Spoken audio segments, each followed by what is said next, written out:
నమస్తే, welcome to మనం TV. ప్రస్తుతం మనతో పాటు ఉన్న న్యాచురోపతి డాక్టర్ శివాని రెడ్డి గారు. సో మనకున్న హెల్త్ టిప్స్ కానీ హెల్త్ డౌట్స్ కానీ అడిగి తెలుసుకుందాం. హలో అండి శివాని గారు, నమస్తే. నమస్తే. అయితే వైటమిన్ డి గురించి మాట్లాడుకుందాం. అన్ని విటమిన్స్ కంటే డి చాలా ఇంపార్టెంట్. అయితే జనరల్గా కూడా ఏ ప్రాబ్లం వచ్చినా ఫస్ట్ టెస్ట్ చేస్తున్నారే వైటమిన్ డి టెస్ట్. సో ఎందుకంత ఇంపార్టెన్స్ ఇస్తున్నారు, దాన్ని మనం ఎలా గెయిన్ చేసుకోవాలి? వైటమిన్ డి అనేది ఇట్ ఈస్ వెరీ ఇంపార్టెంట్ అండి. స్పెషల్లీ ఇది మనకు అర్థమైంది ఎప్పుడంటే 2019-2020 అవును, కోవిడ్ ఎరాలో. ఆ టైంలో ఏంటి, ఎవరి ప్రిస్క్రిప్షన్ అయినా చూడండి, ఇప్పుడు ఈవెన్ మీ ఇంట్లో ఉన్న ఓపెన్ చేసి చూడండి, ఆ టైంలో మనకు ఏ డాక్టర్ అయినా సరే వైటమిన్ డి సప్లిమెంట్ ఖచ్చితంగా రాశారు first. If vitamin D is not important, if vitamin D is considered only as a vitamin, if it is not seen like a immunity booster, why did they give vitamin D? So దీన్ని బట్టి మనకు అర్థమయ్యేది ఏంటంటే vitamin D ఇమ్యూనిటీకి కూడా బాగా help చేస్తుంది. 2019-2020 మనకు ఎంత బ్యాడ్ ఇంపాక్ట్ ఇచ్చిందో అంత గుడ్ ఇంపాక్ట్ కూడా ఇచ్చింది ఫర్ ఎవ్రీ వన్స్ లైఫ్. ఆ రోజుల్లో మనం ఎవరం బయటికి వెళ్ళలేదు, ఈవెన్ సన్ ఎక్స్పోజర్ లేదు. సో అలా మనం వైటమిన్ డి తీసుకున్నాం. వైటమిన్ డి అనేది మన ఓన్లీ బోన్స్ కానీ అనుకుంటారు అందరూ, దాని కాకుండా ఓవరాల్ హెల్త్కి కూడా చాలా బాగా బెనిఫిషియల్ అండి. ఇన్ కేస్ వైటమిన్ డి డెఫిషియెంట్గా ఉంటే మనకు ఫస్ట్ తెలిసేది బ్యాక్ పెయిన్ రావడం, నెక్ పెయిన్ రావడం, నీ పెయిన్ రావడం, యాంకిల్ పెయిన్ రావడం. ఇన్ కేస్ మనం ఈ పెయిన్స్ ఎప్పుడైనా డాక్టర్ దగ్గరికి వెళ్ళి పెయిన్ కిల్లర్ ఇచ్చినా, మజిల్ రిలాక్సెంట్ ఇచ్చినా పెయిన్ తగ్గట్లేదు అంటే డెఫినెట్లీ మీ డాక్టర్ మీకు వైటమిన్ డి ప్రొఫైల్ చేయించుకోమని చెప్తారు. ఇన్స్పైట్ ఇంకొంతమంది అయితే ప్రొఫైల్ చేయకుండా కూడా మెడిసిన్ స్టార్ట్ చేస్తారు. ఈ మెడిసిన్ స్టార్ట్ చేశాక you will feel better many of the aspects. Second thing వచ్చేసి యాంగ్జైటీ డిప్రెషన్ వాళ్ళకండి. యాంగ్జైటీ డిప్రెషన్ వాళ్ళకు కూడా వైటమిన్ డి చాలా important. Vitamin D helps in increase of the progesterone and estrogen levels. So that is required for the anxiety management.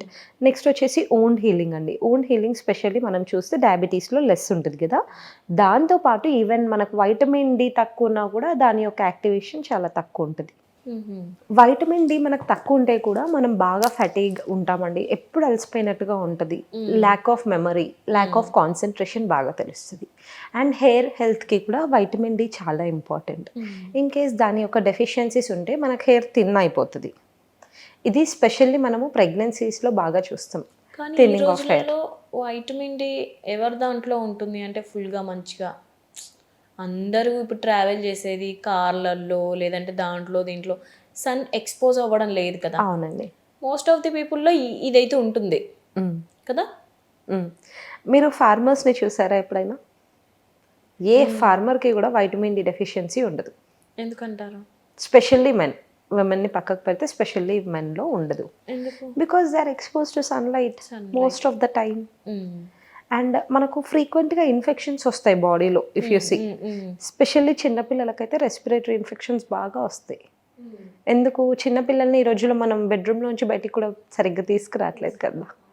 ఎండలో పెడితే అమ్మో నా బాబు నల్లగైపోతాడు, అమ్మో బాబు నల్లగైపోతుందని అనుకుంటాం. దట్ ఈస్ ద రీజన్ అండి. ఎప్పుడైనా పిల్లల్ని మనం అలా ప్రొటెక్ట్ చేయకూడదు.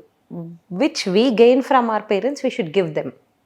వాళ్ళకి ఫ్రీడమ్ ఇవ్వాలి. పిల్లలకి స్పెషల్గా evening walks, evening time outdoor games, ఇవి బాగా ఎంకరేజ్ చేయాలి. అప్పుడు పిల్లలకు వైటమిన్ డి డెఫిషియన్సీ ఉండదు. ఈ వైటమిన్ డి ఇన్ కేస్ డెఫిషియెంట్గా ఉంటే పిల్లలు కింద పడ్డ ఫ్రాక్చర్లు అవుతాయి. ఆ రోజుల్లో చెట్లకి కింద దూకిన వాళ్ళకి కూడా ఫ్రాక్చర్లు అవ్వట్లేదు, ఈ రోజు పిల్లలు సైకిల్ నడుపుతూ కింద పడ్డ ఫ్రాక్చర్లు అవుతున్నాయి. This is the thing. And as a integrated ఫిజిషియన్గా I would like to tell one thing అండి. బేసిక్గా మన ఇండియాలో ఏంటి, మన ల్యాబొరేటరీ ప్రకారం బిలో 20 వైటమిన్ డి లెవెల్స్ ఉంటే that is less. Below 20 to 30 insufficient, above 30 normal. But as an integrated physician I wanted to mention that above 35 to 40 is perfect to maintain proper health. In case మనం ఇది maintain చేస్తే కనుక ఈ levels, no one will fall into the deficiencies and no one will have this sort of issues. మనకు vitamin D ఎక్కడ దొరుకుతుంది అంటే ఇప్పుడు జనరల్గా వైటమిన్ డి అనగానే సన్కి ఎవరు ఎక్స్పోజ్ అవుతారని చెప్పేసి ట్యాబ్లెట్స్ తీసేసుకుంటున్నారు. యా, వైటమిన్ డి చాలా సివియర్గా లెస్ ఉంటాయండి. Definitely we should go for shots. Shots కూడా అవి వీక్లీ షార్ట్స్ లాగా ఉంటాయి. అది కొంచెం నార్మలైజ్ అయ్యి వచ్చేదాకా తీసుకోవాలి. అంటే అది ఇది సేమే అంటారా? అంటే సన్ నుంచి సన్ నుంచి వచ్చేది దట్ ఈస్ న్యాచురల్, ఇది ఆర్టిఫిషియల్.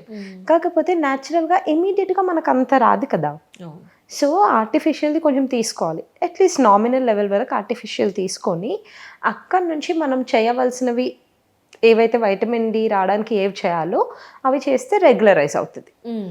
ఇప్పుడు వైటమిన్ డి మనకు వచ్చేది దేని నుంచి? First sunlight exposure. Sunlight exposure చాలా చాలా అవసరం. Morning before 9, evening after 6. Sunlight exposure ఎంత చేస్తే మనకు అంత హెల్దీగా ఉంటాం. లీవ్ అబౌట్ ద కలర్ వదిలేస్తే చాలా హెల్దీగా ఉంటాం. దీని నుంచే వైటమిన్ డి చాలా ఎక్కువ ఉంటుందండి. Apart from that once again ఫుడ్లో కూడా ఫుడ్లో మనం మెయింటైన్ చేయాలి. ఇప్పుడు కాల్షియం మనకు యాక్టివేషన్ కావాలంటే ఇదే కదా, కాల్సిఫెరాల్ గురించి కదా. సో మనం ఇక్కడ కొంచెం లైక్ ఫుడ్స్ రిచ్ విత్ కొంచెం లీన్ ప్రోటీన్స్ తీసుకోవాలి, ఎగ్స్ తీసుకోవాలి, కొంచెం చికెన్స్ తీసుకోవాలి. కంట్రీ చికెన్స్ చాలా మంచివి. మిల్క్ ఐటమ్స్లో పన్నీర్ తీసుకోవాలి, టాఫు తీసుకోవాలి, అండ్ ఆల్ కలర్డ్ వెజిటబుల్స్ తీసుకోవాలి. కలర్డ్ వెజిటబుల్స్కి ఎక్కువ ప్రిఫరెన్స్ ఇవ్వాలి. ఇవి తీసుకుంటే కనుక definitely will come out of this deficiencies. So న్యాచురోపతిలో మీరు ఎలాంటి ట్రీట్మెంట్ కానీ అది అనిపిస్తారు? వైటమిన్ డి డెఫిషియన్సీ వచ్చే వాళ్ళకి ప్రతి ఒక్కరికి we'll suggest them sun bath అండి. ఫస్ట్ సన్ బాత్తో పాటు బనానా లీఫ్ బాత్ కూడా మేము ప్రిఫర్ చేస్తాం బాగా వీళ్ళకి. ఇవి ఇస్తూ మెయిన్ వైల్ మేము యాక్టివేషన్ కోసం we also work on the bodies metabolism. Body metabolism change చేయడానికి ట్రై చేస్తాము. లైఫ్ స్టైల్ మోడిఫికేషన్కి ఇంపార్టెన్స్ ఇస్తాం. అయితే హాస్పిటల్ క్లినిక్ గురించి ఒకసారి కంప్లీట్ డీటెయిల్స్ ఇచ్చి. మన క్లినిక్ వచ్చేసి నల్లగండ్ల అండి, Kaira integrated hospital near to Lingampally. Yeah, and I'm the chief medical officer there. మనం టీవీ ఆడియన్స్ ఎవరైతే ఈ ఎపిసోడ్స్ చూసి మనల్ని కాంటాక్ట్ అవుతారో definitely they will have their first consultation for free from our end. ఏ డౌట్స్ ఉన్నా కానీ కింద మన నెంబర్ స్క్రోల్ చేస్తాం కానీ దానికి కాంటాక్ట్ అవ్వచ్చు. థ్యాంక్ యూ అండి శివాని గారు. Thank you.